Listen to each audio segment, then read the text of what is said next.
So wish you very good evening everyone, welcome back to my YouTube channel. और आज था expiry. चीज़ें बहुत ही ज़्यादा अनप्रिडिक्टेबल थी, बट हमने आपको कुछ दिनों से मैं आपको हमेशा बोल रहा हूँ कि एक निफ्टी और बैंक निफ्टी एक रेंज बाउंड है, जिसके कारण बॉटम पे बाई और टॉप पे सेलिंग आ सकता है, और ये आता ही है, हर बार यही किया गया है। तो फिलहाल हमारा जो मार्किंग था निफ्टी में, फिलहाल मार्किंग को मैं अच्छा से दिखा दूँ आपको। आप इससे पुराने जितने वीडियोस हैं आप आराम से देखो, सब में मार्किंग के साथ मैंने बताया है कि आने वाला मूव क्या है। थोड़ा सा डोनाल्ड ट्रंप का जो बयान था टैरिफ को लेकर के 50% जो मार्केट में इफेक्ट डाला है, और उसके कारण हमारा जो जोन का जो थोड़ा स्लिप हुआ जोन को। बट यहाँ पर क्या था, every dip is a buy opportunity. मैं ये तो नहीं बोलूँगा कि आप सभी लोग इस मार्केट में प्रॉफिट बनाए होंगे, बट यहाँ से बाइंग आया और ये बाइंग अच्छा गया, फिर एक हल्का सा रीटेस्ट गया, फिर बाइंग आया, तो ये अच्छा खासा है। मैं भी यहाँ नहीं लिया था कि मार्केट क्लोज होने वाला है, इसलिए मैं नहीं लिया था। एक्सपायरी था तो चीज़ें वो ज़्यादा डिके हो रहा था। चलिए हम लोग बात करते हैं निफ्टी के बारे में। ओवरऑल निफ्टी क्या किया आज। आज निफ्टी जब 25 मिनट टाइम फ्रेम में हम लोग चलते हैं, निफ्टी आज क्या किया। स्टार्टिंग पे निफ्टी थोड़ा सा एग्जैक्टली जोन पे ही खुला था, और यहाँ पर हर डिप बाय अपॉर्चुनिटी के लिए पुश कर रहा था। यहाँ अगर बाय करते आप, यहाँ बाय करते तो ऊपर ही जाते। बट ये जो सीरीज था लगातार, यहाँ पर 1 2 3 4 5 6, मतलब कि अच्छा खासा यहाँ पर कैंडल ने करीब करीब 11 से ले, मतलब वही 1 घंटा के आसपास समय यहाँ बिताया, और उसके बाद एक जरा सा मार्केट स्लिप किया, और क्या स्ट्रॉन्ग बाइंग आया गाइस। वॉल्यूम के साथ अगर आप इस मार्केट में नजर रखते हैं तो अच्छा खासा यहाँ से प्रॉफिट जनरेट हो सकता था, लेकिन वही टाइम कम था, इसलिए थोड़ा सा लोड था। तो चलिए थोड़ा सा मार्केट को करेक्ट करते हैं हम लोग, और इसको हल्का सा यहाँ से एडजस्ट करना पड़ेगा, तो एडजस्ट करेंगे, ठीक है। ये एडजस्टमेंट है, थोड़ा सा एडजस्ट कर देते हैं हम लोग। चलिए ट्रू। अब कहाँ तक ये मार्केट जा सकता है, अपकमिंग मूव किया है, उसके लिए हम लोग देख लेते हैं। 25 मिनट टाइम फ्रेम में जाने के बाद हम लोग को क्या दिखता है। ये एक पहला हडल है। अगर मार्केट सब कुछ जिस तरह चल रहा है, देखो न्यूज़ नहीं आएगा तो चीज़ें बढ़िया रहेंगी। न्यूज़ के अकॉर्डिंग चीज़ें क्या होती हैं, थोड़ा सा मार्केट भी डरता है, क्योंकि लोग डरते हैं, तो मार्केट में भी थोड़ा बहुत अनबाइंग और अनसेलिंग आने लगता है। तो यहाँ पर ये पहला हडल है। अगर मार्केट इस जोन को क्रॉस करके अगर स्टेबल होता है, री टेस्ट के आसपास आप बाइंग कर सकते हो, और ये पहला टारगेट, अरे दूसरा जा सकते हो, ठीक है।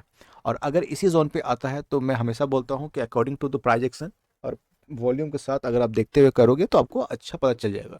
अब अपकमिंग डेज मतलब कल पहला टारगेट ये रहेगा। अगर मार्केट फ्लैट ओपनिंग हुआ तो, अगर डाउन जाता है तो हम लोग बाइंग की ही ओर सोचेंगे, ठीक।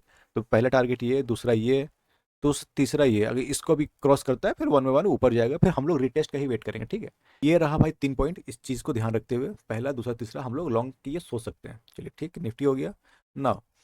बैंक निफ्टी अगेन देखो, ये हमारा बैंक निफ्टी है, और आप देख लो एग्जैक्टली जो मार्किंग है उसी अनुसार हो रहा है। मैंने ये भी बताया था अगर मार्केट गलती से भी इसको स्लिप करता है, तो रेड वाला जो मार्किंग था, जो था 54,888, इस यहाँ से बाइंग एक्सट्रीम वे में बन रहा था, मैं आप सबको बताया था, ठीक है।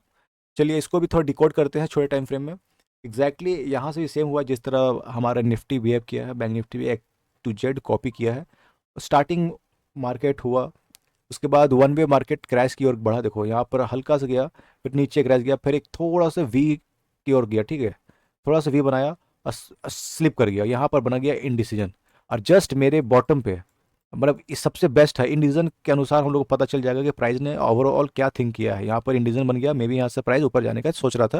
अगर इसको क्लोज कर दिया इसके ऊपर, तो यहाँ से वन पे प्राइस ऊपर चल गया। तो ओवरऑल इसमें भी हम लोग का जो पहला टारगेट है, मैंने कल ही बताया था, बैंक निफ्टी का टारगेट, अगर one one way bank Nifty ऊपर जाता है तो हम लोग क्या करेंगे। तो बैंक निफ्टी अगर वन वे ऊपर जाएगा तो हम लोग का पहला दूसरा टारगेट ऑलरेडी बहुत दिन से, मैं मतलब कल ही बताया था मैंने। ये रहा भाई पहला हडल। इस हडल को एनी हाउ मार्केट को क्रॉस करना है। इसको क्रॉस मार्केट अगर कर गया, इसको क्रॉस करेगा, तो ये रहा दूसरा, और ये तीसरा। हम लोग लॉन्ग की ओर सोच सकते हैं, इसलिए हम लोग इसके लिए बात कर रहे हैं, ठीक है। तो ओवरऑल निफ्टी हो बैंक निफ्टी हो, लॉन्ग टाइम फ्रेम में हम लोग बाइंग की ओर ही सोचेंगे। डे टाइम फ्रेम में भी हम लोग देख लेते हैं। तो यहाँ से स्ट्रॉन्ग बाइंग आया है इस पॉइंट से, तो कल भी मार्केट में बाइंग रहेगा। अगर मे भी फ्लैट होता है अकॉर्डिंग टू द कुछ भी मार्केट में न्यूज़ वगैरह आता है, थोड़ा सा मार्केट ट्रैपी रहेगा, बट आप लोग को point two point, dot to dot, हमारा जितना भी दिया गया नॉलेज है वो आपके लिए डॉट टू डॉट काम कर रहा है। सो आने वाला कल के लिए अगर आपको इस तरह के लगातार वीडियोस चाहिए तो हमारे चैनल को लाइक शेयर सब्सक्राइब जरूर करें, और कुछ भी सवाल हो तो कमेंट जरूर पूछें, ठीक है। Thank you so much for watching, take care.